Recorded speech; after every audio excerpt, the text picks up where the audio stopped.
без очередь қабылдаған, очередьсіз қабылдаған, инвалид бала деп айтқан, содан кейін без очередь қабылдаған. Әрекеттен енді анық көрдіңіздер, өрескел болған адамшылыққа жатпайды. Ол қаншама басы алтын болса да, біз прессада жазып жатырмыз ғой. Бала өте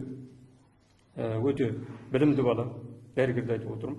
Жас дәрігер, 17 жылы Ақтөбе Батыс Қазақстан мемлекеттік Марат Оспанов атындағы мемлекеттік медициналық университетінің стоматология факультетін бітірген. 2017 жылы маған август айында жұмысқа кірді. 2 жылдан жаңа асты, стажы сонда 2 жылдан асып кетті.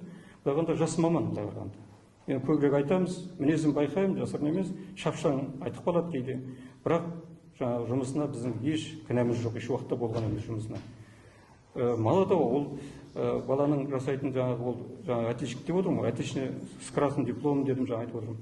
Мектепті де жаңағы 6 медалмен бітірген. Өте жаңағыдай болашағынан үлкен үміт күтетін сондай азамат қалпында біз ойлайтын едік.